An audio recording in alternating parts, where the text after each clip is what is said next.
This is the middle of the book called Bodhisattva, which is really how to live your life like a saint, how to turn on your life so you build up the courses for you experiencing your life like the most divine play you're in, as a real, true experience, instead of some seemingly random set of ups and downs. You're still going to have the ups and downs, but now you know your experience.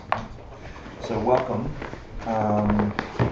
We usually start with some kind of getting centered and trying to create a space in your minds that say, maybe my life can be something other than the normal habitual existence I call myself and my reality. And for that, we give ourselves space for the next 2 hours to really investigate the causes of our existence. In the Tibetan tradition, which is where we're at,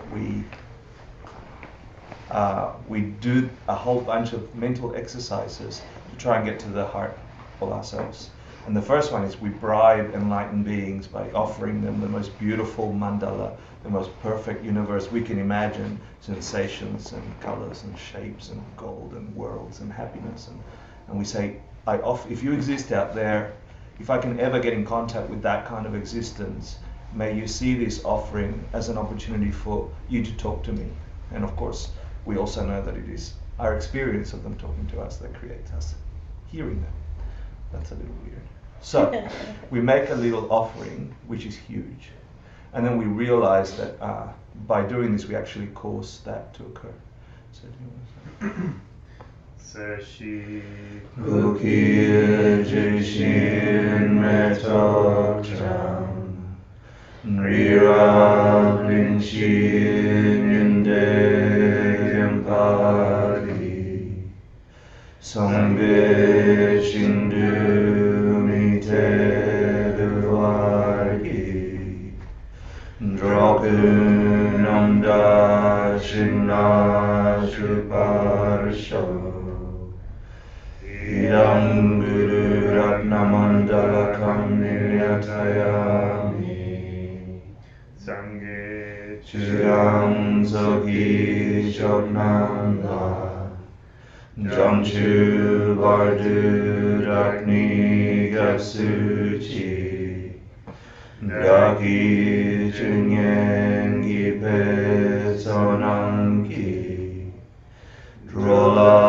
Venchir Sangye Druparsho Sangye Chudang Zogi Jodnanda Janchu Bardu Dakni Gapsuchi Daki Chinyen Gipe Sonanki Drola Benchir Sangye Druparsho Sangye Chudang Zogi Jognanda Janchu Bardu Dakni Gapsuchi Dagi Junyen Gipe Sonangi Drola Benchir Sangye Druparsho.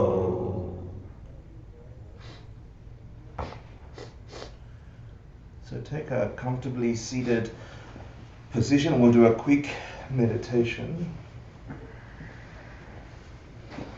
And I'll go quickly through the preliminaries of our regular meditation, and we'll just sit there and do a kind of checking in with ourselves in the meditation. I'll just ask you a series of questions, and there's no right answer. It's more for you to identify where your mind is at and where you are at in relation to yourself. So for now, just make sure your body is comfortable and you can park it for the next 7 minutes or something. Your base is firm, your spine is straight, and you scan your body to release any tension of muscles, particularly around your face and shoulders. See if you can allow a tiny smile on the corners of your lips to release any tension around your nostrils.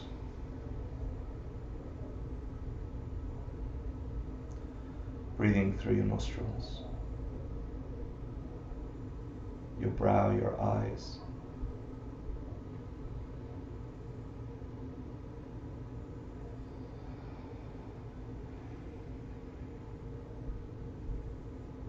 And you don't have to force anything, just be aware of your body in motion with the breath. Any sensation that relates to the breath, you can bring your mind on and just watch your chest rising and falling.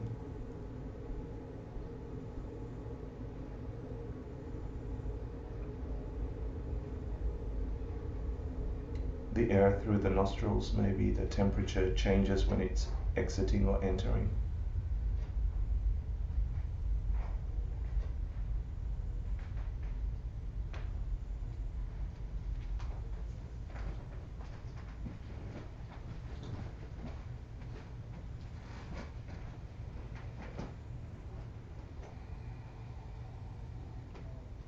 And if the mind wants to do other things, just bring it gently back to the breath.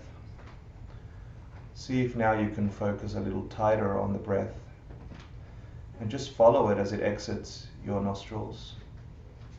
And see if you can catch the turn where it begins to enter again.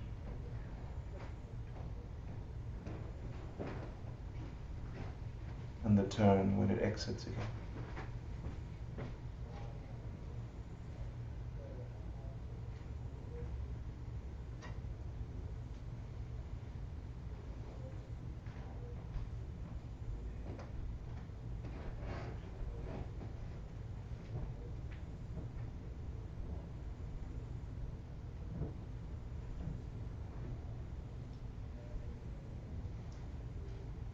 So just imagine that for the next little while there is nothing whatsoever that you need to think about, that you can bring your attention to, that you can solve, that you can worry about. They're all gone for the next 10 minutes. You can pick them up after the meditation, so that should give you some sense of relaxation, that your mind is present in the here and now, focused on the breath. And all that baggage can just go away for a little while.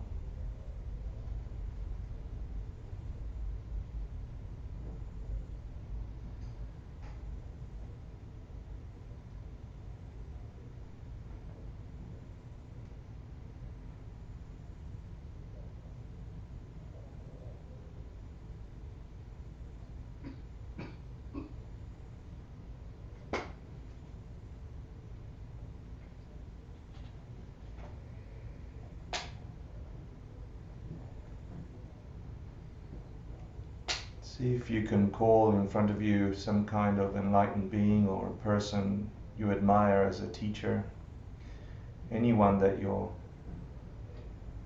attracted to for their high qualities in your world. It can be a Buddha, it could be a religious figure, it can be a person. But when you are in front of them, you feel completely at peace, in safe hands, and close to something great and perfect. Imagine them seated in front of you, facing you, and it's just you and them, completely comfortable and beautiful.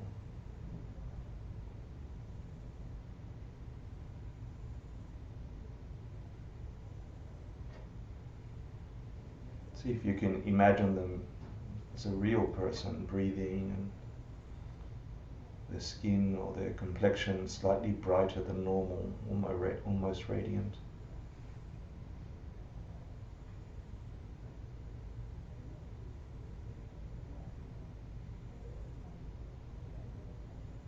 You are happy to be together.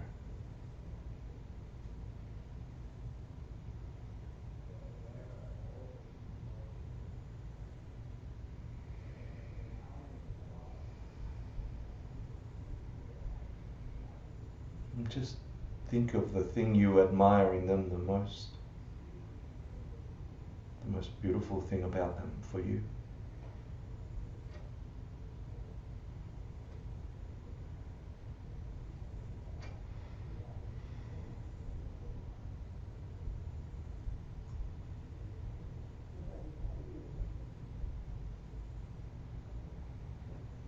Just check within yourself if there's anything inside of you that blocks you from becoming more like that. Any habits, any actions that you've done, just be aware of them with a wish to have less and less of them.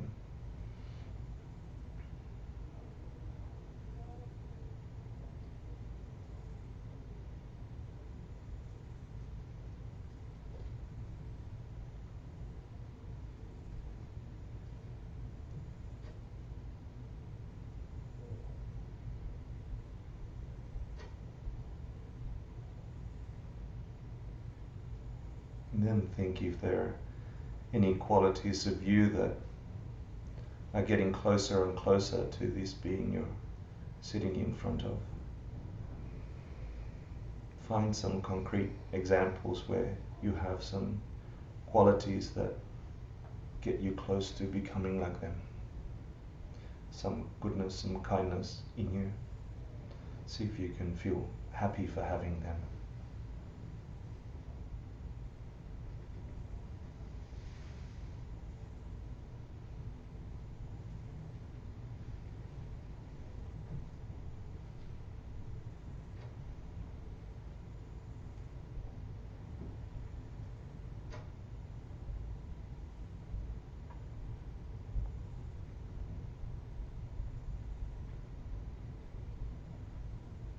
And then think of any other people in your world that you know are having qualities as good as the ones you're wishing or moving towards, and be happy that they have them too.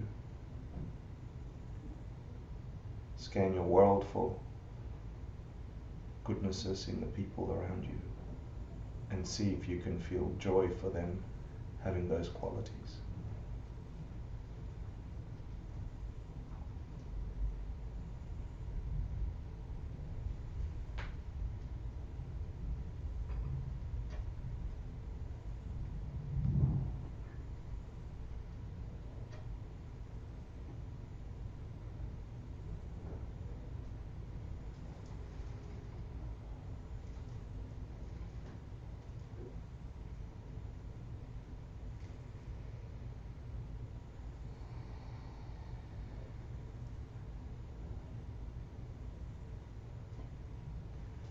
And then see if you can look deep into the eyes of the being in front of you.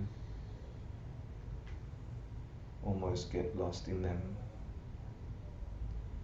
And ask them from your depth if they can please always appear to you, teaching you in whatever circumstance you find yourself in. Whatever aspect of your life you're in, may you remember them, may they come to you in memory or thought or vision, showing you how to evolve ever greater.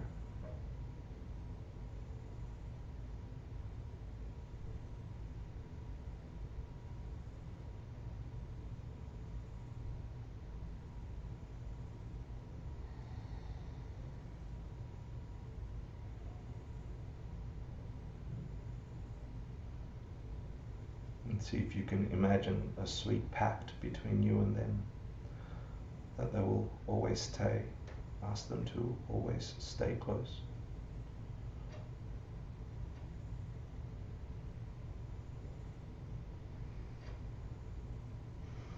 And then imagine them rise up and turn to face the same direction you're facing, getting smaller and smaller until they rest at the crown of your head, almost touching. See if you can feel a sensation there, an awareness of their presence and all their magnificent qualities.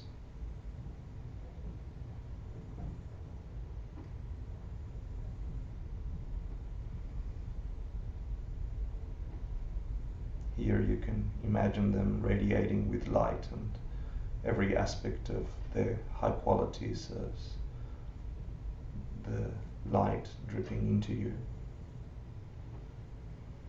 Each time there is contact between that light and you, you acquire more of that quality.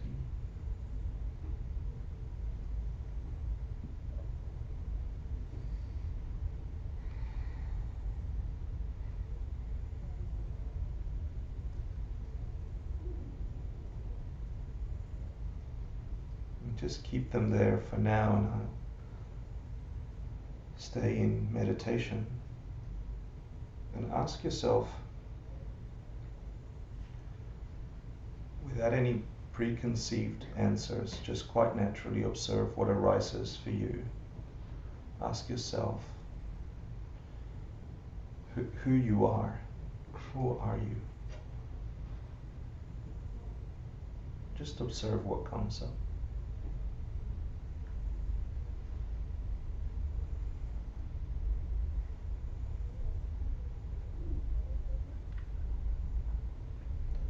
And just keep asking yourself a couple of times, who am I?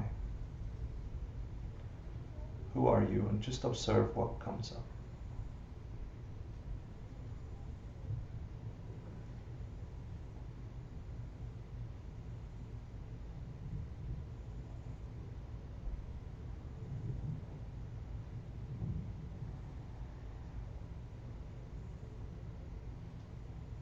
And then I ask you, who are you really? Who are you really? And see what comes up.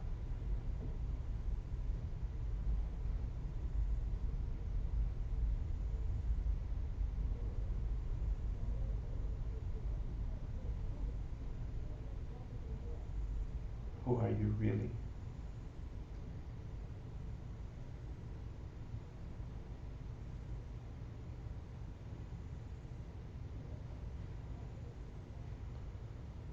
And out of all the answers, out of all the suggestions that popped up, just pick one that seemed to be the one most engaging.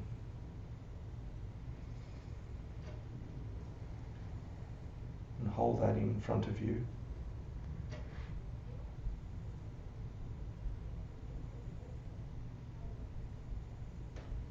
And then ask yourself, how is it that that came to be? How is it that that came to be? How did that come about?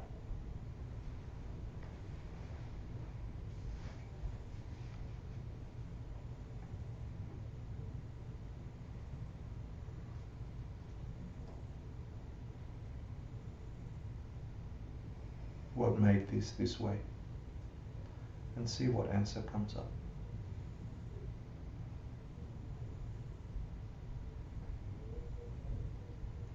Just observe the answer, don't force it.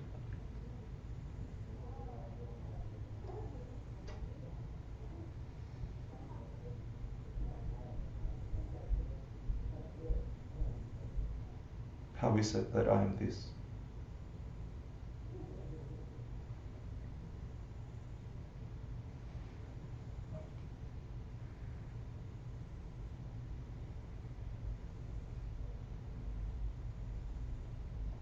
And then ask yourself, really, what do you think made this? Really, what do you think made this?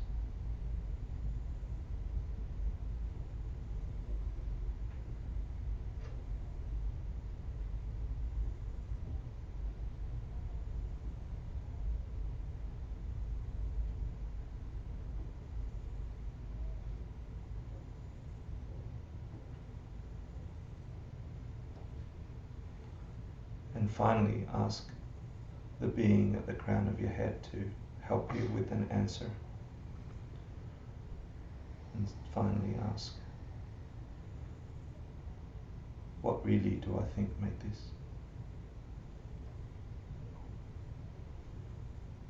Just observe what comes up.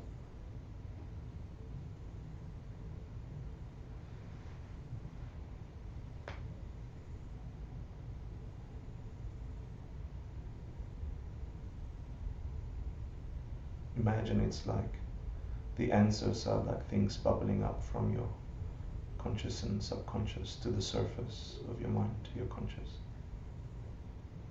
You're just becoming aware of what you really think.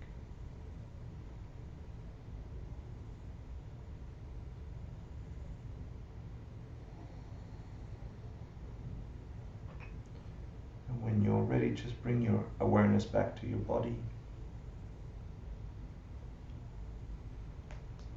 See if you can stay in a nice state, peaceful state of mind.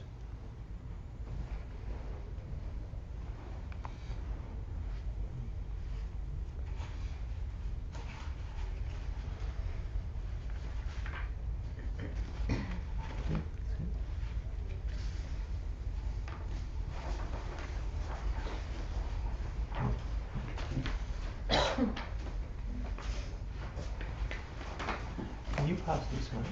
Who wasn't here last class? About half of you, I'd say. Yeah. Good. You get to sit next to somebody that was here last class. We're actually doing homeworks.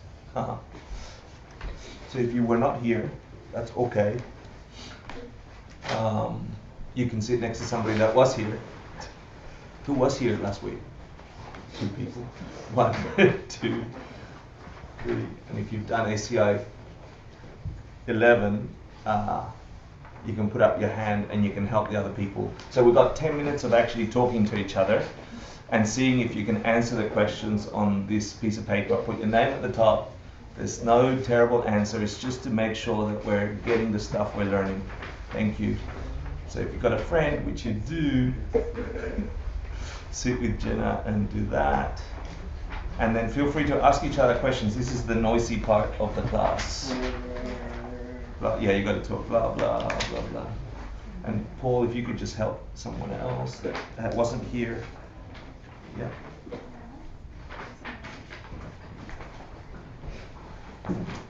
And when you finish, just give them to Stephen. And you've got 2 homeworks in there. You obviously only have to do homework 1, the answers for homework 1, the other one's for next week.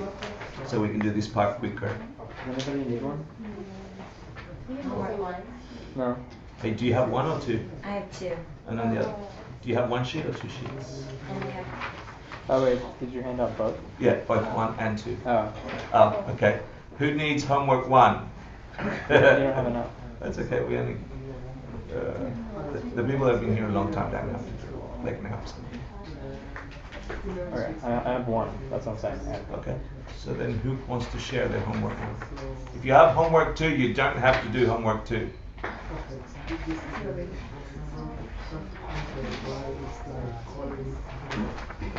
What did you print?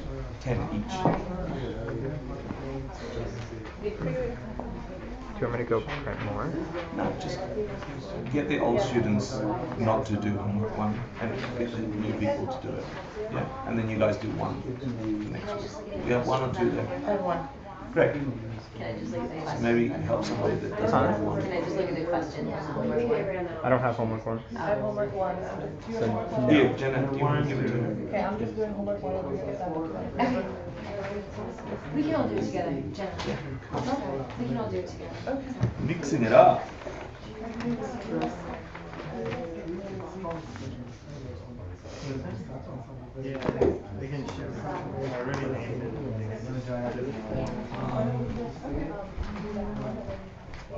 Nick, can you not do homework and you come over here? Ooh, you're in trouble. Do you have a computer or an iPad or something?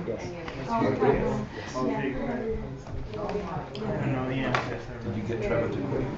I don't think you'd like each other. Yeah, I think we do like each other. I mean, as soon as you said my name, my leg went shooting with sleep. I couldn't feel my legs for a while.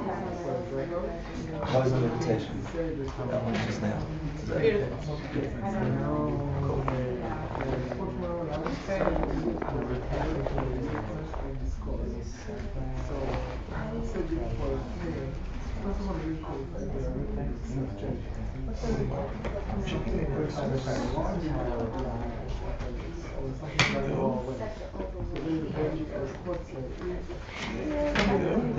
Are you on?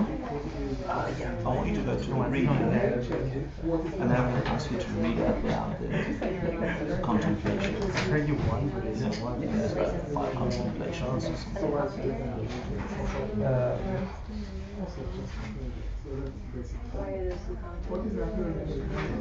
The web address. So Go to the Facebook page. Go to Facebook.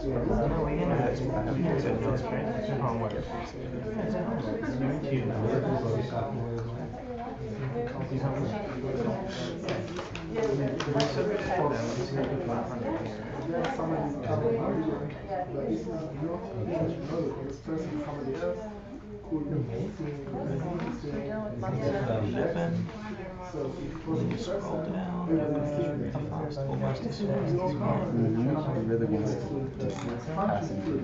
know, so disappointing. I resuscitated it. It's like, are you guys okay? I don't know the answer to any. Huh? I don't know the answer to any. Really? Okay, cool. So then we should figure it out. And if you don't, then that's the point of the exercise.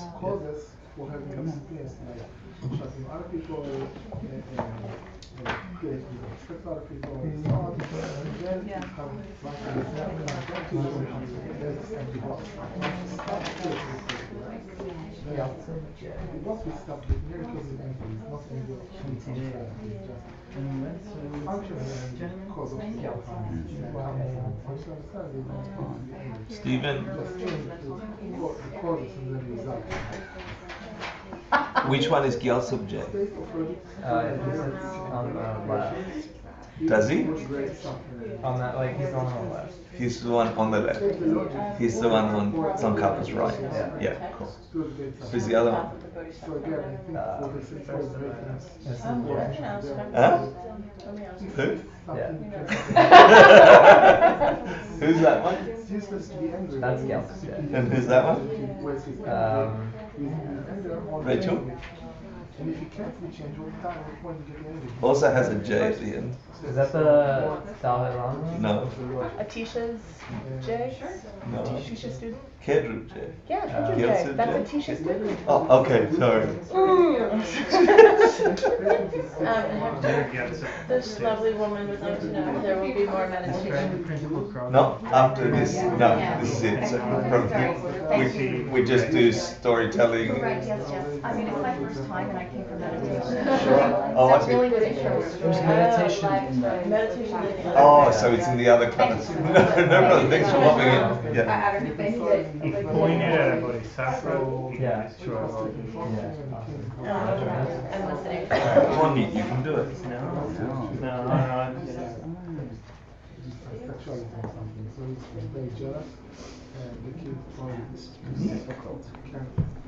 Okay, go to another tab.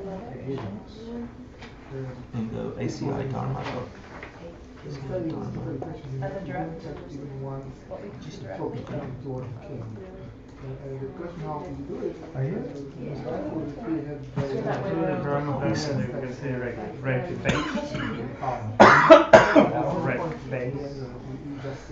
Yeah, that's Go to study classes. It's not like materialized. formal study courses. ACI 11. But yeah, I think it's one of the dances that is Reading. what's it called? This first concentration. It agitates the mind. No, it's not working. Class notes. No. Homework. Prayers, syllabus, and reading. Dude. Yay. Okay, so go up to class 2. No, that agitates the mind. It destroys our happiness. Thanks for doing this. I don't know. Keep going. Here we go. Class 1, reading 1, reading 2. He comes reading part 1. And you see another break in the things. And you see the break. Destroys our happiness, destroys our, well, that's really trying to Here's the break. What does it do? Does it do? Oh, that's two different. Like those mountains. Oh, yeah, you were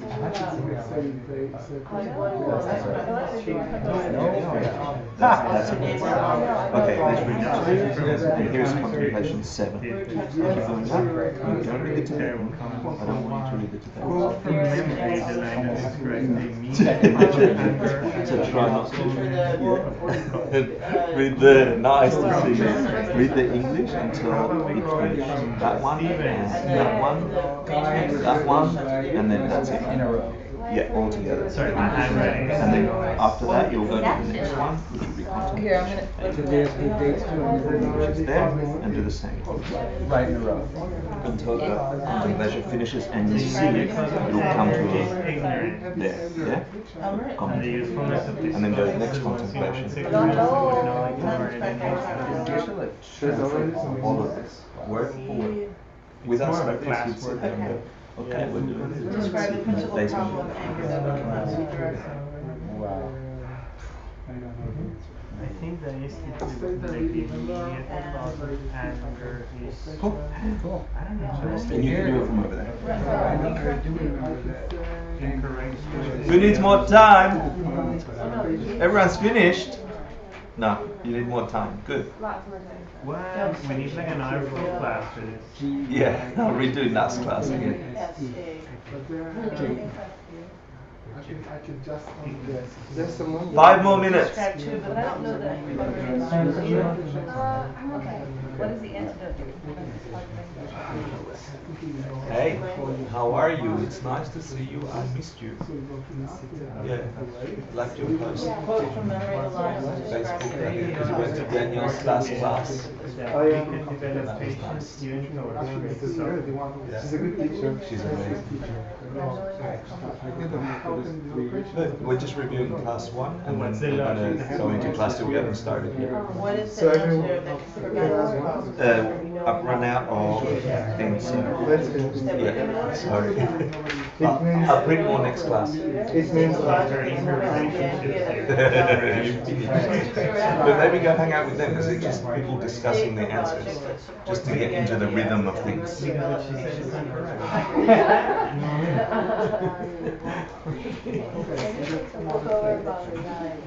Logic, yes.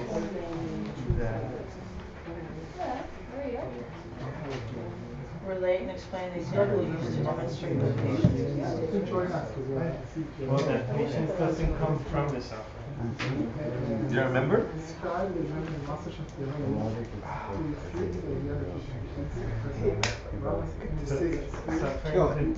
Something like that. Why are those who conquer their mental afflictions real warriors opposed to those who are out to war? Easy.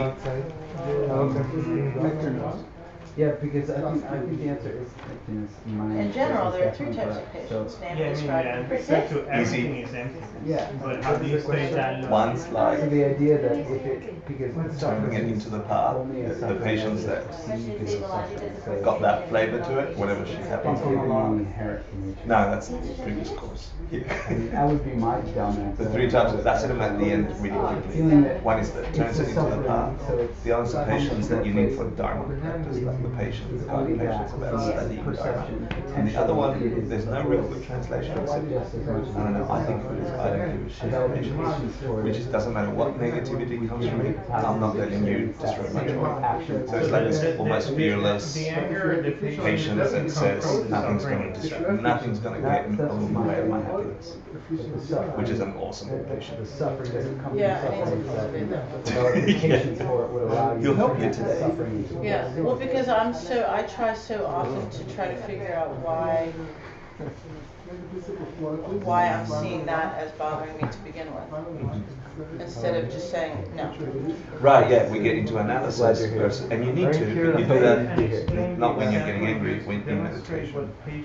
That helps, you know, because you can build all 3 muscles. That's what I'm trying, but I know my tendency Yeah. is to wonder why I'm not being a better Bodhisattva. Yeah, which is actually a tendency to put yourself down, and that's what's. Right. Why are you so good? What's the example that we use for that? Okay. What's the example?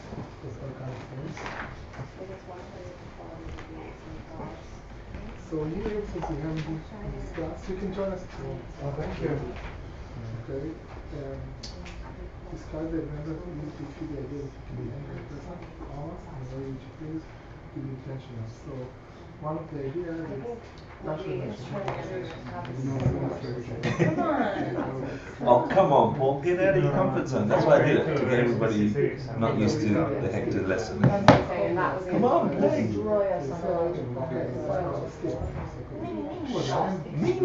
Help Jenna. She needs you. I will be like, well, you know, She needs you to play. The grain, the Flutter my eyelashes at you. I'm not much of a player.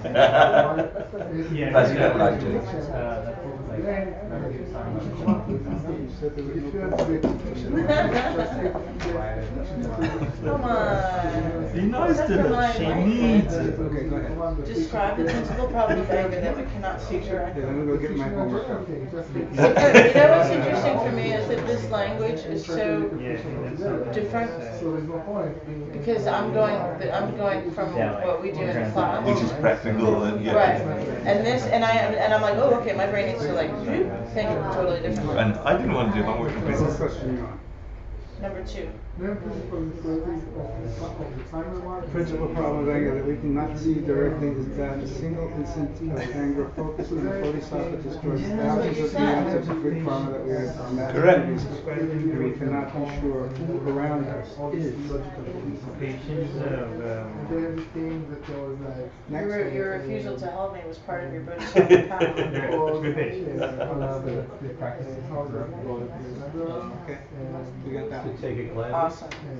Huh? To take it gladly. Describe 2 of the problems of anger that we can see directly. It ruins our happiness in the sense of giving us no ultimate peace, no happiness of mind, no pleasure physically, no ease of sleep, letting go of That's 1. 2, it ruins our relationships with friends and family. We become tired of being around. That's good.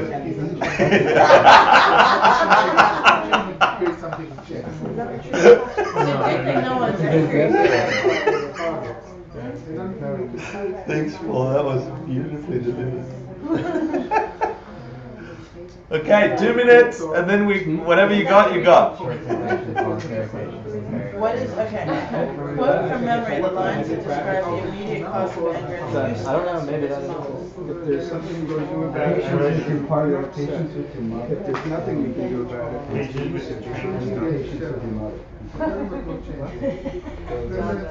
What is the antidote to that to prevent this cause of anger? Sometimes, yeah. maintaining a sense of joy and refusing to be upset that your mother cannot do anything about Just it. like she showed.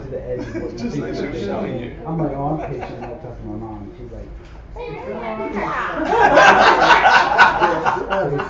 You should have you. That could be the answer. Oh, that's hilarious.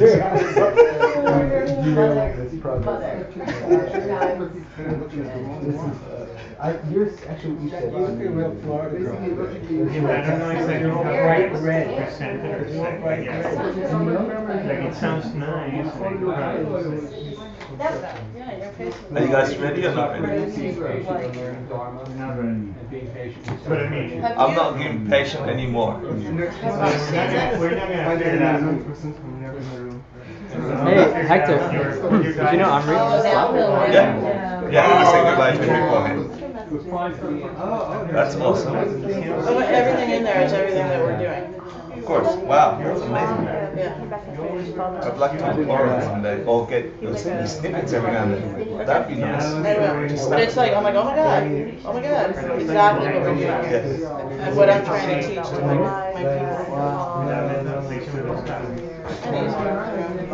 Okay, you ready? Let's make it ready. Okay. Finish. Time. Finish. Don't worry, you get a chance to do it again. so can we address the elephant in the room? What's up with the glasses? Oh, I need to look wiser because I was a bit stupid as a teacher last year. So people gave me feedback that glasses would help. Okay, that's Yeah. what I thought. Studies do show. Who said that? Studies do show. That people are perceived People are as perceived smarter as with glasses. Yeah. Yes. They're perceived Dumb. as smarter and older. Super intelligent. You actually look like Darwin with the glasses. Darwin, yeah. No, Darwin. No. Scientist. Remember the thing I had in Nepal with the eye problem? So apparently I was He going was blind. in Nepal. I bet he knows when I came back. Does he? Episode. Yeah. So Okay. I just need. So are they new? Yeah, this year. Bought them for Christmas. Stephen bought me half of them. Wow, so you owe half of your reality to Steve. Oh well, half of your visual Yeah, yeah. perception. Only one of his eyes is bad anyway. Yeah, this one's long distance, this one's short distance. Okay, ladies and gentlemen, They're actually bifocal. can we get, who is it? Friends. Pay attention. Okay, thank you for playing. That mixed it up a little bit, didn't it? Not so boring anymore. Cool. Did you learn anything last class? We learned. You did, right? But did you recall it? No, so this is just play to try and recall. If I ask you now, after you just practiced the answers, without looking at what you wrote, can you tell me the answer to the first question, which is? What is the name of the book? What's the name of the root text? Bodhisattva. Who's the author? What year? 700. 1833. 700. What year? 700. 700 AD. Great.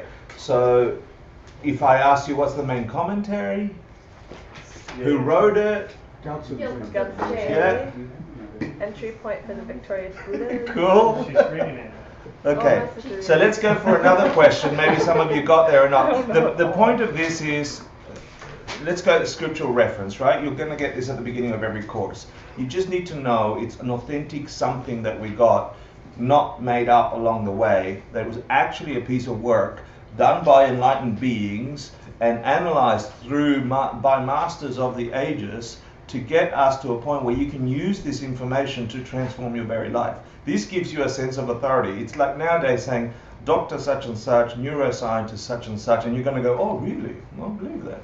Right? So there's something in you to remember. Plus, the more you evolve along the path, the more you recognize these names, these beings, and begin to conceive of them and your relationship to them and this whole lineage of people like dominoes that caused your happiness, that caused your insights, that caused your awakening.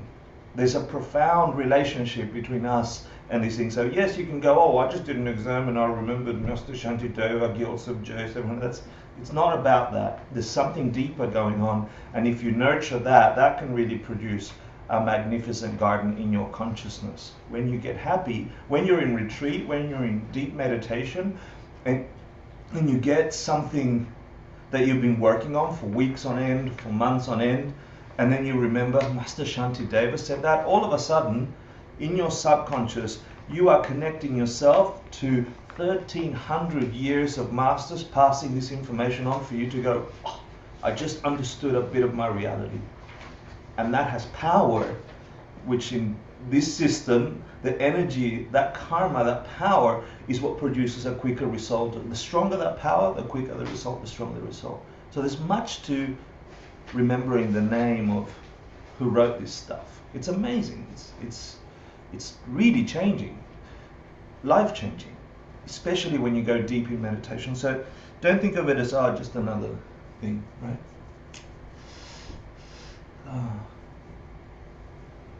So let's go for the famous 2 lines that you should try and memorize out of all the contemplations we did last week.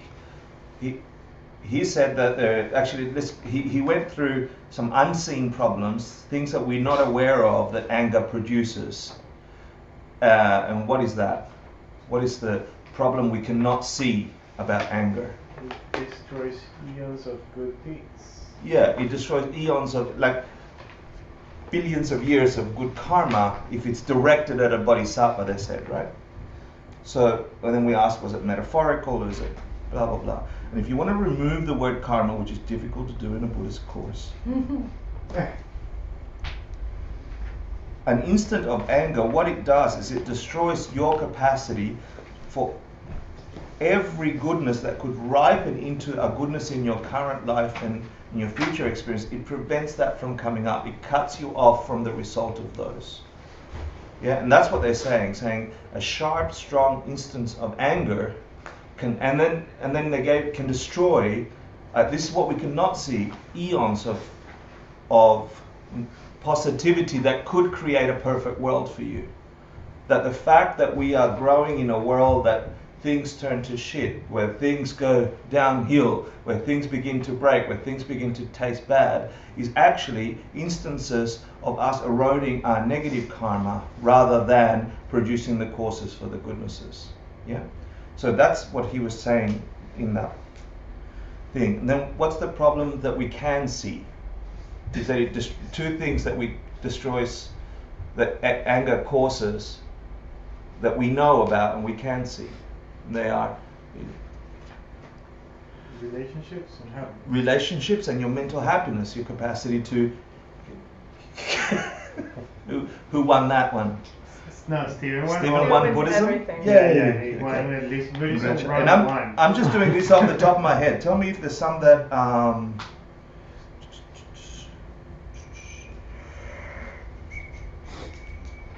That's number 2. It's one I have. You have 2? Yeah. I have 1. Can I see 2? that was something not to do with that class. What about the 2 famous paragraphs in the 6th chapter? The 2 things about why anger is a waste of time anyway. If you have a problem and you can fix it, fix it. If you can't, Don't get upset. good. Closer to the text. If you can change it. He doesn't say if 5 times. He says it just once. That was just naughty and mean, I know. If, yeah. If you can change it, Yeah. what is the point to be angry? If you can't change it, what is the use to being angry? Right, so he's saying do something, right? And remember we talked about this in quite detail. It sounds simple and it's like, oh yeah, that's funny. But it's actually profound. The getting angry doesn't do anything towards the thing you wanted done. We talked about this last time, right? Something upset you, something didn't go your way, something that you wanted didn't come your way, whatever it is that produced the anger, getting angry isn't going to make that thing appear or the other thing disappear. Getting angry has nothing to do with the thing you're trying to fix. It's a waste of space. Now the reason we're talking about anger is because in all the chapters of the Bodhisattva Charyavatara, the guide to the Bodhisattva's way of life, this chapter deals with what's translated as patience. But patience in this context is the art of not getting angry. Because the problem's unseen is that it begins to erode your possibility of getting happy.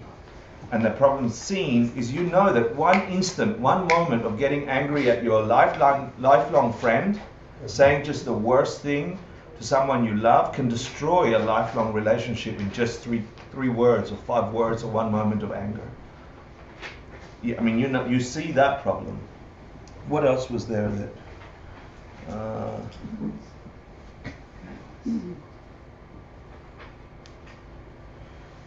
And then he says what's the logic he uses to show that patience is just a state of mind? Do you remember that? He uses the analogy. He likes using the analogy of war all the time. Remember, he uses when someone gets cut, they go, yeah, I'm going to go on and fight on. When someone else gets cut, he's like, oh my God, I just got hurt. Right? The sword is the sword, the blood is the blood, the body is the body. Everyone's so why are the 2 experiences so different? They're in the mind of the beings, and each of them habituated a different state of being for those things to prompt that experience. Right? And then at the end we talked about 3 types of patience that that one can develop. I mean, in Tibetan Gelugpa Buddhists being Tileptan, Gelugpa Buddhists. That's what it sounds like if you're underwater. Yeah. They love lists, right? So they list 3 types of patience, and one of them is this beautiful patience that says, look, I'm in this world the way I'm pretty much aware this world exists. So things harmful are going to come my way, and I'm going to want to get angry. So one type of patience, one type of practice of not getting angry is, this was the practical part about last class, is turning whatever it is into the path. Whatever it is that's coming your way, you just turn it around and you develop patience the art of not getting angry by saying that I'm now going to use to make me less angry. How great, that person just yelled at me and got me really upset and whatever. How fantastic. Now I've got this beautiful opportunity, smiling, gritting through your teeth, that I'm going to not get angry. Thank you for showing me anger so I don't have to get angry. And eventually that practice leads to not getting angry with people. So that's one. The other one is the patience that comes with understanding Dharma, understanding the nature of reality, understanding the things that we're trying to understand in a class like this. It's saying, what is this place I found myself in? That there's a patience, there's a not getting angry or disillusioned or upset in the search for understanding and truth. Yeah. And the last one was, and it was really hard to translate, and we don't really have I still don't have a really good translation for it, but it was, I don't give a rat's, no matter what, you're not getting in the way of my happiness. You know, it was that kind of patience. It's like, whatever comes my way, instead of turning it into the path, it's like, you're like a closed door. That's not going to get me upset. I'm going for joy. I'm going for happiness. Bring it on. Don't care. Don't care. As opposed to, I'll work with it and I'll transform it, which was the first one. Right? So that summarizes. Yep. It seems to make sense. I'm sorry if I can just enter from the first two, because it's just one step further. Knowing that you have the ability to create the reality by how you see it, then you're just going right. So it's a little bit deeper. That's nice. Yeah, I thought there was another thing where when you're angry, you direct your anger at samsara. You become angry at samsara. Yeah, which is the first one. It's like turning it into the path, saying I'm getting liberated from this place that gets me angry. It's the first patience. Yeah. Cool. Okay. There was one more. I think one more thing I should have. Patience takes certainly willingly. Patience that does that. What's number 6? State the logic that supports the idea that we can develop patience even through great suffering. It's just saying that our consciousness is got plasticity to it. You know, we know it in neuroscience as plasticity of the brain, I guess, right? It just means that anything is a mental habit. Absolutely anything is a mental habit. And our experience of the things that get us angry don't make somebody else angry. And therefore, if that's possible, you can habituate your mind over time to not get angry. So it's just the capacity that we have that everything is just a mental habit. Now, some of us start back here, some of us start here, depending on the object to which we're addressing. Some of us don't have patience in relationships, some of us have patience with ourselves, etc. We're all coming at it at different things, so it's difficult to gauge.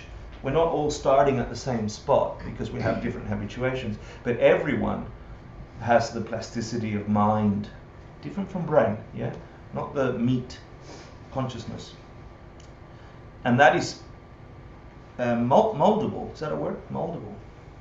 Yeah, and you do it through habit, over and over and over and over until it's such a second nature, it's such an unconscious habit that it becomes what we call our reality. This is a habit. Experiencing the world this way is just a habit. And experiencing another way is also a habit. And it's not a habit in the form, I can change it right now. We have some kind of capacity to change it, but our experiences right now are just arising. But they didn't arise out of nowhere, which gets us to today's topic. He's going to go a little bit more sophisticated. We've got a couple more readings, and the way we're doing these classes is we're reading from the text, we're contemplating it, and then I'll share with you what I've been fortunate enough to learn, and hopefully I'll do half or a quarter as good a job as my holy teacher. Yeah. But there was one more thing from last week that I think is important.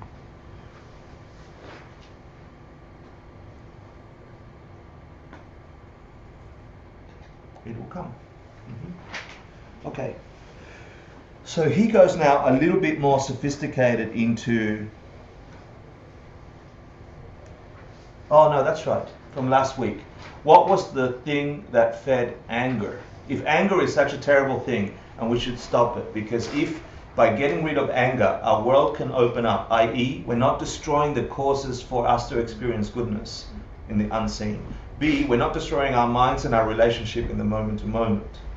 If we can get rid of anger, our world opens up and we can begin an upward spiral, right? But he says to get rid of anger, you've got to get rid of the thing that feeds anger. And what was the thing that feeds anger? Dissatisfaction. Upsetness. Yeah, being upset, being dissatisfied when things don't go your way, or just didn't go the way you wanted, or you were forced to experience something you didn't want, right? And then he said, don't feed it, right? Whatever it is, if that's the food of anger, that dissatisfaction, because that arises and then you get a little bit bigger and then all of a sudden you find yourself angry. Don't feed it. Don't get in that state of mind. So go there and avoid getting into that state of mind of being dissatisfied, right? And just putting up joy, which is the opposite of anger, which is the next chapter we'll cover, is another method, right? So that's really fundamental, because if the mind is plastic, if the consciousness is plastic, if it's moldable, if you can shape it, then those things are completely possible, and it is completely a reality for us to walk around this planet, as hard as it is to get prodded and pronged and stressed and whatever, and not experience upsetness that turns to anger, that destroys things, and begin to feel and experience this world as it is for us, and begin to feel a kind of joy and compassion and love, which then begins an upward spiral, right? Very important beginning for this chapter on not getting angry. So it's interesting, right? Because you go to a chapter called Patience, which is the way it was translated into English, and you think, oh, I'm just going to be patient, and somehow patience is going to... It's not what we expect to say, come to a patience class, and let's think about anger, right? It's sort of a little upside down. Today he gets a bit sophisticated, and I hope I can do the piece justice. Can I ask one more question? No. Sorry. Would the anecdote then be patience? So I'm asking it anyway. Would the anecdote then be patience, joy, compassion, all the above? Well, the antidote, you're saying. Antidote to anger, yeah. What is the antidote to anger? Don't get In the upset. answer. Don't have expectation. Don't get upset. Joy. Patience. Don't get upset. Maintain Patience. joy. Yeah. Don't Well, make other people angry. don't make that's the ultimate one. Let me see what he wrote in the... You're asking a specific question for number? Yeah, it's number 5. What is the anecdote that comes up? Yeah, I'd say joy, but let me have a look. Yeah. 5. Not there. Not there. 3. I'll put a buck on it. You put a buck on? I'll put $1 on it. Maintaining a sense of Gratitude. Joy. joy and happiness, refusing to be upset when we can do nothing about it. Yeah. All right. Who do I get the buck? That goes Yes. to the tea. Oh, okay. Who gets the buck? Okay, great. So, Beautiful Voice tonight is brought to you by Nick Damaris, the expert in Shakespeare and hip hop, currently residing in New York. I ask you to translate your mind to 1300 years ago in ancient India, a university called Nalanda, a place as rich in philosophical insight as the collection of all our scientists and philosophers put together. They congregated around that place, and Master Shantideva spoke these words for the first time. And so close your eyes, just go into meditation and see if you can connect to that place as Nick reads Contemplation number 7, which begins to ask the question, if we are going to deal with anger, where does it come from? You know, so where is it that anger comes from? And this is what today's class is going to be about. Nick. You fail to feel anger for bile and such, these major sources of pain. Why then are you angry at those with minds? They are all impelled by influences. Illness, for example, is something which occurs despite the fact we never wished it to. Just so the arrival of violent mental afflictions is something we never wanted.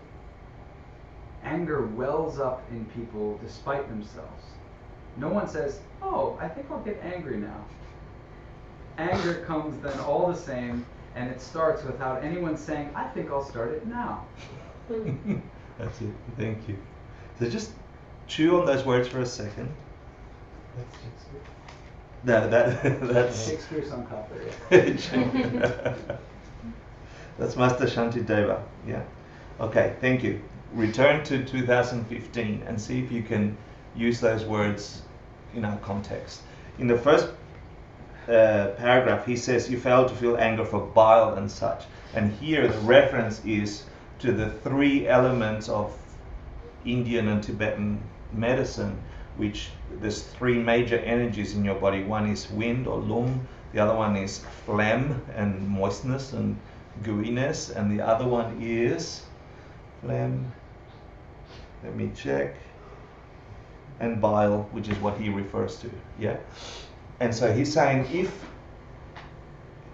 if these 3 elements in our bodies in that ancient thing are creating the body to have problems every now and then, and sometimes to be in balance and harmony, just like we would say in Western medicine, our liver has got a problem because we did X and Y, or our spleen, or my intestines. You don't get upset at your intestines. At the moment, I've got a problem with my abdomen. I hurt myself doing yoga in the one time I ever do yoga, and it's hurting all the time. Every breath it's hurting, but we don't get upset. We don't get angry at that bodily organ, right? Because we say it didn't intend to, right? It didn't. We don't get angry at the thing that is causing me pain.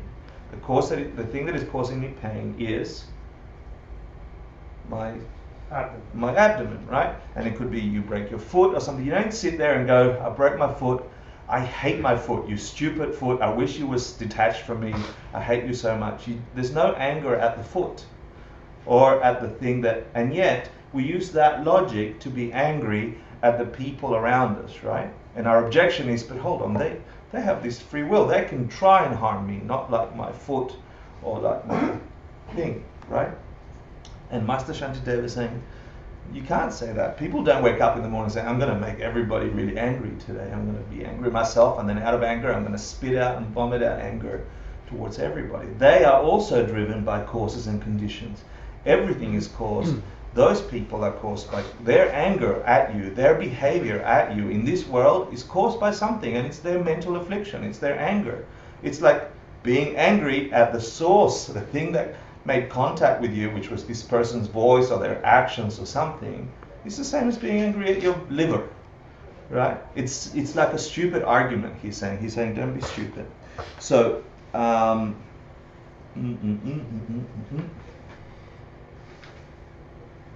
he's saying, yeah, why be angry at them? Does anybody have a plug for a 4? Here. I do. Otherwise, there's no class. So we have to see others as a part of ourselves. Huh? We have to see others as a part of ourselves.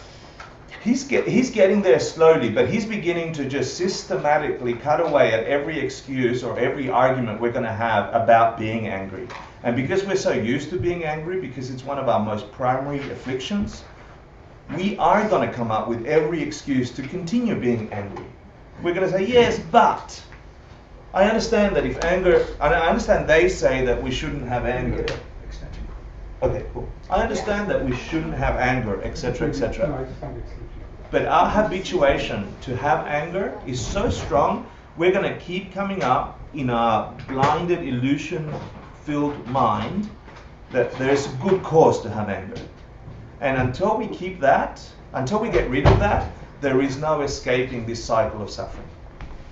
So that's why he's doing this. He's going, okay, so you think anger is something you should have, and in the last chapter he says, if there's something you can do about it, why get angry? Don't be stupid. Don't be angry. If there's nothing you can do about it, what's the point of being angry? So he's saying, logically, I need another one. I need that one. Oh, you need that? Yeah, thank you. Thank you. That helps everybody. Thank you, computer. Mm-hmm. And now he's saying, okay, let's look at the objects that you say get me angry. Yeah, but that guy got me angry. It's like being angry at that guy is just like being angry at your liver because you hurt your liver. Your liver is causing pain because something else made it do that. You're not angry at that. You're angry at the food you ate that made you, or the alcohol you had or something, right? It's the same. Why get angry at them? Something else is driving them. It's their mental afflictions. They can't help it. We live in a world like this, and he'll get deeper into that, right? The next part, it's really difficult, and I'm only going to skim it. And it really requires a whole course because it goes into the fundamental basis of where we think the world comes from for us. It really is the crux of this entire course, and we're not going to do it justice. And if you need it, if you want it, you need to go digging for it. But I'll attempt it. Yeah, I'll give it a go. It needs much more than just a few minutes in a class. So, like in the meditation I tried to do, we begin now in Master Shantideva's text to ask the question, where do you really think things that make you angry come from? Not where are you taught they come from, not what are you trying to do to realize where things come from, but really the angry boss, the shitty debt, the bad spleen, the loss of hair, the loss of eye, you know. Where do you really think all these things come from? Really, really, really. And we're all at different levels of understanding within ourselves where we think things come from. And I know for me, when I heard these teachings for the first time, it blew my mind. And I grasped at my old unconscious belief, because I had an unconscious belief about where my world came from, habituated through my upbringing in childhood. And I didn't know I still held on to it. When I met these teachings, I was an Ayn Randist, right? So I was responsible for my whole reality. And I did not know that lurking below the surface of that, there was this self-existent creator creature that made my world, and it was his fault that my world was the way it was. Not mine, not possible. Yeah, and these teachings went, and I didn't want to. It churned my gut to confront that for various reasons, and we'll get to them. Yeah. So this part deals with that, and it deals technically with it because there were certain beliefs at the time of this text that Master Shantideva was refuting, and they were very similar to the beliefs we have now, either in science or religion or something outside of you creating your problems. Yeah. So what else do I need to talk about that? And you know, intuitively, I remember doing this as a child, and I'm certain each one of you have. When you ask difficult questions as children, right? Auntie such and such died, or someone had a car accident, and that person died, and that person didn't die. Something that didn't make sense about the world, and you kept asking your parents or someone, why? Why is it that she died and she didn't die? This happened with Lady Diana, right? When they crashed, and one person was on one side of the car and the other one wasn't, and one died and one didn't. Is that right for Lady Diana as well? Anyway, it happens in our lives. And when you're a child, you're open to knowing why. You want to know why. So you ask, and they say, well, you know, that person got on the left side of the car and that person got on the right side of the car, and that's why they're dead, and they're not. But why did that one get onto the left side of the car and that one get onto the right side of the car? Oh, you know, that one likes driving and the other one doesn't like driving. But why is it that that one likes driving and that one doesn't like driving?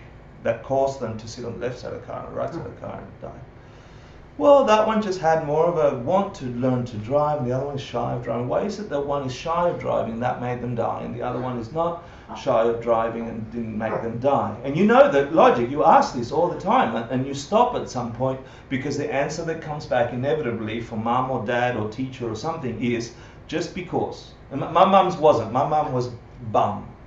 Her answer when I got to too many Y's was culo. I'm like, what? Like it would... She goes, dije culo. I said bum, and then that would make me think about something giggly or something. But that wouldn't answer the question. And you could take this to an infinite regression, and if we truly believe, if we really believe in causality in our modern scientific day and age, if we really believe things are caused, those questions must have answers. Why is it that that person that didn't want to, was too shy to drive, ended up dying because of that? Why? Why? And at some point, you and I gave up asking. And what Master Shantideva is doing here, he's saying that will block you from getting out of the cycle of suffering. That blocking off the true reason behind things, the investigation that we do quite naturally as children, and then eventually gets taken out of us, will block you from nirvana, will block you from awakening. If you either believe some illogical thing or don't give a rat's anymore and stop asking. Because there is something else lurking down there that tells you, I think things in my world happen because. And when I asked you in meditation, why are you that thing that came up? I don't know what came up for you. And that should give you a hint about what you believe you are and where you come from. And that's where you have to go digging. So let's see where Master Shantideva takes us digging, and then see if I can do it some justice. So, especially about the things that make us angry, right? Like, yes, about the whole world, but let's go digging for the things that make us angry, because they're in your world, pissing you off. And you're getting angry and destroying the causes for your happiness with this anger. So it's vital that we get to this question. It's most important. And we go back 1300 years. I hope your time travel is doing really good. Go back to Nalanda, magnificent India. Sit in a group of thousands of monks and nuns meditating. Nick, reading number 8. This thing they believe called the primal one, or the supposed self-existent being, never came about by thinking for a purpose to themselves. Now I should occur. If it cannot be with a thing that never grew itself, then what do you think can grow then? It must forever shift its focus to its object, a thing that never did come to an end. Isn't it obvious that if this self were unchanging, then like empty space, it could never act, do something? And even if it happened due to other influences, how could they act on something changeless? When they did, then it would stay existing as it was before. So doing would do nothing. Where is something you can say it does that has at all any kind of relationship with it? And so it is that everything depends on other influences, they on other inevitably. Understand this. Feel no anger towards any of these things like pictures of an illusion. Can you read the last one again? And so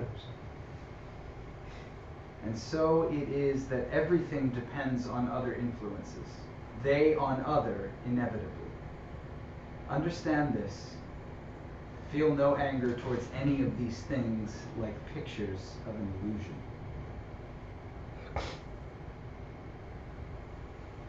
Okay, thanks. So here, Master Shantideva was addressing two belief systems at the time. One of the duck in Tibetan, which is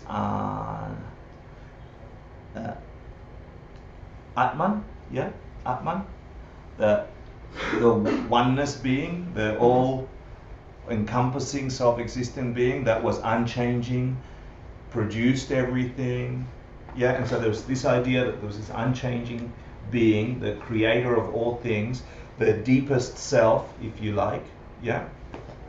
And we're all some tactical expressions of this one permanently unchanging thing called Atman, yeah. Like he's the wizard behind the Wizard of Oz machine, yeah, doing stuff, and he's the reason you get angry, right? So he was addressing that belief system. And then there were the Samkhyas. Do you remember the Samkhyas? Wait, I'm sorry. Yeah. Atman was in what belief system? In India at the time. Okay. Yeah, 700 AD. Yeah. Okay. Wasn't that was the literal translation of that? Or wasn't it supposed to be like a metaphor for emptiness? No. No. Really? Okay. No, yeah. This is the problem when I first encountered Buddhism. You know, and I'm sure for most of you in the West, Atman the self, right? The early translations of the word duck, for example, came across as self, and so you're supposed to get rid of the self, right? So your self doesn't exist, and you don't have a self, and you don't. And Geshe Michael was really strong about this is a miscommunication of what this means. That no self that Buddhism is saying exists is the no self-existent self. Atman happens to be one of those self-existent ideas. This self seems to, at the time, was one of the ideas that Buddhism negates as there being a self that exists independently from everything else, that is unchanging, that produced everything and nobody produced it. Right? So, and this is where my brain went pop, right? Because I had all these questions at the time. So this is one. So let's go the self, the existent being, Atman, right? The self. So it's not relating to emptiness. It's relating to an actual being. Yeah, Atman. Got it? Is that okay? Just to add some current philosophy that you mentioned, this is the philosophy in India at the time that says there is a Brahman and there is the Atman, and the Atman not united with Brahman. And then Samkhya is the other. Yeah. So there's two philosophies that he was addressing. For one, he was saying the self-existent being, and the other one, he was saying the primal one. And this is the one from the Samkhyas, and they call them the Tsowa, right? The Tsowa, the one that is the creator of everything, also has the same qualities as this other one, right? Is unchanging. So he's this unchanging being, creator of everything, but no one created him. And he's saying there in the verses, he's saying, how could he? It's so simple, we miss it. How is it that a being that created everything, every single thing, could exist? How is it if he himself is a thing? If that thing is a thing, it was caused. If he's creator of everything and he's one of the things in all of things, who produced it himself before he was there? Impossible. So he's saying it's so simple, we just don't even look for it because it makes no sense logically that a thing that was never there suddenly appeared without causation and created everything and is permanent and unchanging. He says it makes absolutely no sense whatsoever. And I'm not suggesting, and Geshe-la was so almost apologetic about saying I'm not putting other religions down because I am not, and he was specifically referring to Christianity because then you add to the quality of creator of everything, nobody created them, compassionate, all-powerful, right? You add that and you can't have that combination of things creating this experience because either they can't be compassionate if you've got things pissing you off and hurting you and dying and children and blah, or they are compassionate and they're not all-powerful. They can't change everything. So Geshe-la was saying, please understand, I am not putting other religions down. He's saying, believing that there's something like that produced your anger, your terrible things in your world, blocks you from getting free of those things because you don't know where they come from. And then he went on to say at the time, there are magnificently beautiful things in all these traditions if you just look deeper. You can get amazing experiences of deities and perfect beings and all these other things in Christianity and Hinduism and all these other practices. But believing that there is some kind of self-existent out there creature that is unchanging and then creates this reality which is changing is also something bizarre. You can't have an unchanging thing producing a changing world. Why? Because a changing world, a thing that is changed, is caused. And the causes of that changing thing must also be changing to carry that quality of changing. Not only that, if let's say that some miracle, the unchanging creature, Atman or whoever, created everything, in the act of creating, he moved, he changed, and if they perceive everything, if they're perceiving me doing this right now, this is changing, and it's in their perception, and their perception is changing. So he was refuting at the beginning, do not think that your anger comes from some being out there that is out there playing cards and dice with your life. Because if you do, you will never stop the thing that causes anger. You will never get to nirvana. You will never wake up. So we have it. In our society, we have this idea. It's in our language, it's in everything. And so there's a fine line here between throwing the baby out with the bathwater and saying it's all garbage. It's not all garbage. But where is your mind believing that your world really comes from? And when you get pissed off, where do you think all those things got caused? right? So we basically fall into three camps, right? We believe in some kind of creator creature like that, and it's convenient to put they know best and they're going to do it for me, right? Or we think that it's some unchanging thing, like, at least when the Big Bang Theory came out and I was younger, at the time, which is different now, they thought nothing came before it. Right? Now science is changing its mind a little bit and saying, maybe there was another Big Bang before that Big Bang. And Buddhists are totally cool with that. They're like, that's fine, you keep looking in self-existent physical objects out there and you might find something forever, but keep looking at the Big Bang before that Big Bang, and then the Big Bang before that Big Bang, and the universe before this universe. That's no problem in Buddhism at all. No problem at all. The only problem in that for Buddhism is you haven't put the perceiver in there in the investigation. You think there's some self-existent floating orbs out there without me watching them. Right? That's the next phase of scientific evolution. Here's Hector predicting scientific evolution. Or we don't care, or we give up. The third camp is, too hard. Why? Too hard. I'm gonna stay here on planet Earth and go through the suffering. Just do my best. That we fall into any one of those three. So what he's saying here is like,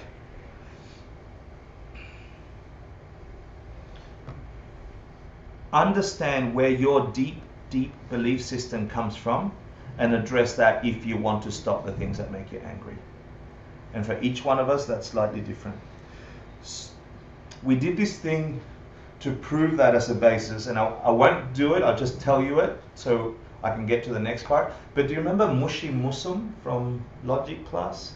Remember, it's a logic exercise where you get two qualities of something, you put them together and say, tell me something that is this and this. Tell me something that is this and not this. Tell me something that is not this and this. Do you remember that, Mushi Musum? So he did this Mushi Musum Tibetan logic practice on these three qualities of eternal, which he defined as having no beginning and no end. Permanent, which is, yes, you can have a beginning but has no end, like a permanent fixture wasn't there before and then all of a sudden you put a permanent fixture and you assume that it's going to be there forever. Or changing, and this thing behind changing, which is it moves from moment to moment. And so he gave us this exercise in the room, so I'll try it with you guys. Give me something that is changing and eternal. Space. Changing and eternal. Bam. Time.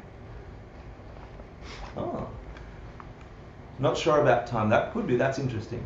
From a Buddhist point of view, mind. Our continuum. Huh? Our continuum. Continuum, mind. Excellent. Our continuum. That works. Yeah. The no beginning, because when you do the logic behind the course of mind, you can find no beginning. No beginning, no end. You can't find an end to consciousness. But it's changing. Yeah.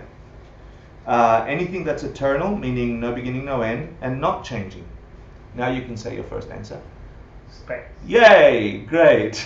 But not space as in outer space, as in the location space, right? Like the space here is nothing in it, my hand is in it, it's still the space. When the world blows up after a supernova, the space that the world occupied is still that space. Yeah, I have a hard time understanding why space is unchanging. Because it's not caused. But that's another story. I know. Permanent and changing. Yeah, it's only unchanged. Do you know anything that's permanent and changing? Permanent as in permanent fixture. Oh, I was going to say impermanence. Emptiness. Emptiness? Emptiness is not changing. We did permanent. Also your mind, change. okay? Because you could say, yeah, it's permanent. It's always there, even though it's also eternal. Okay. But permanent has a point of start, right? It can have. It doesn't have to have. Oh. Yeah. It's a trick question. So mind is A and C? Yeah. This is just an exercise for us to get to the idea that anything that's impermanent and changing, anything that's impermanent and changing, not permanent and changing. Do you know anything at all in your lives that is everything. Most everything in your life is impermanent. If it was caused, it's impermanent, right? And it's changing from moment to moment. Your awareness, your consciousness. Yeah. Sorry, I said consciousness. I didn't mean Food, sex, pleasure. Yeah. Yeah. Anything that's unchanging and able to do something. Something that. Wait, Is there anything that's unchanging and able to affect something? No, it will change. Right? No. That's he went through this logic to get us to the point of there can never be an unchanging being out there that is producing a changing world. Yeah? A changing world comes from a changing cause. And your changing mind comes from your changing mind. He was just getting us there. So it's impossible. So wait, is that like emptiness? However, what about ideas? For example, there are ideas like fear, let's say that's the concept of fear as an idea that is unchanging as a concept. Depends on the school, but it can be an idea. No, mainly it While depends on the school. it It's does changing. create something that The idea. the concept fear, for example. No, but it changes. You see the concept differently. Then depends on the school. Sometimes it's no. No, Yeah. I'm just saying. Okay, you said unchanging and able to affect something. Yeah, it was just a trick question. Right, but you said nothing. Yeah. And could you say emptiness? Unchanging and able to affect something. No. I mean, because you're talking about nothing. Like there's nothing. And No, emptiness is like the lack of anything. Emptiness is an absolute, and then we get technical, right? Because you can have emptiness come into being, come out of being, and then you're going to get into a big debate about, well, wasn't it produced and wasn't it produced? And then the answer, the really quick answer, is that you can't say emptiness is changing because it doesn't have the gradual rising up into something and then decreasing into something. Where it's an absolute, as in the absence of an elephant in the room is, I think, the one the purple elephant in the room is always. It's absolutely, it never gets less absent in the room. Right, so that's unchanging. And that was what you It's said. kind of both, right? I mean, It's no increase nor decrease. It's unchanging, and how does it produce something? It's and Yeah, emptiness. How does it doesn't really produce something? How does interact emptiness with produce anything. something? right, so How does it? Emptiness is so not that's place. kind of answering Exactly. it. First and foremost, it is changing. That's why it was a trick question. It was just a trick question. So it isn't able to produce something, right? No. No, but just. Right, so then that's what they're kind of getting at. It says, but it is able to do something. It's unchanging. Yeah, Right, but the they question and then is when and they it's say changing and then they say and nothing, able like to nothing is able to produce do it, something. and they're kind of pointing to. Oh, you're saying nothing, emptiness. Is that what you're saying? Yeah, well, isn't that the point of like No, it emptiness was is just saying a- like there's nothing there. Yes, the point is to saying that okay, I see where you're going. Like where your mind goes to, it will never get to. Yeah. It will get to nothing. Just. Yeah, it brings you, this question brings you to, there's nothing. Yeah. The lack of that. Yeah, I see. That's okay. You can. Is it? Yeah, bring it. It's fine. Just for the idea of emptiness is changing because you have the emptiness from the object, and when the object ceases to exist, then the emptiness of the object disappears. So it is, even though the time the object exists it doesn't change. You can kind of measure the time of its existence because the moment the object. Yeah, the debate, and that's why I didn't want to get into the subtle debate goes into you cannot say emptiness is changing because there isn't a gradual coming into existence and a gradual coming out of existence. The moment you smash an object, at that very moment, yeah. But then the change that you can measure is from the time it created to the time destroyed. How, the time. No, up until where it ceased to be, it was exactly the same emptiness all the way up until it was no longer there. Yeah, It didn't gradually decrease and gradually increase. That's true. But Yeah, and so in this form, it is something that is eternal, that is unchanging. It's impermanent but unchanging. Mhm.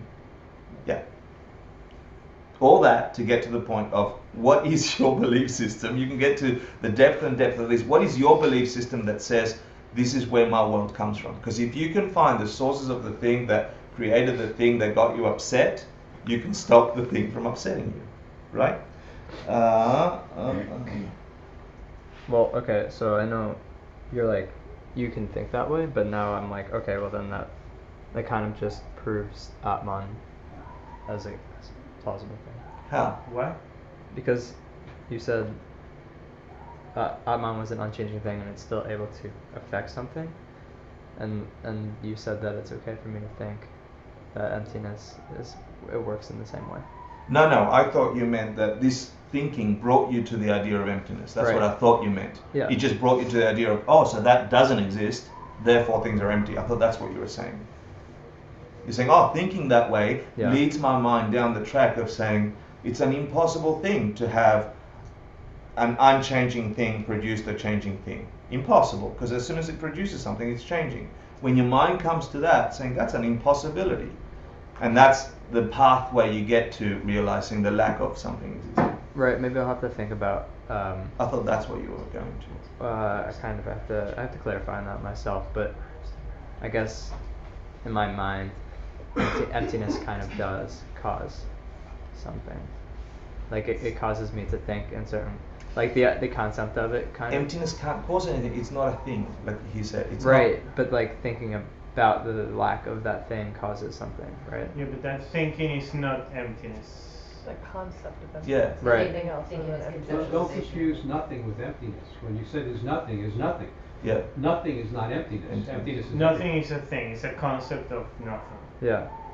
I'll have to yeah. I'll have to do that Sure, myself. it's good that you're doing the exercise. It's good that we're all doing our level of that exercise. And you need to, you need to get to that point where you realize where is the first instance of this world coming into being the way it is. And you'll get to it eventually. Let me see if I get, let's...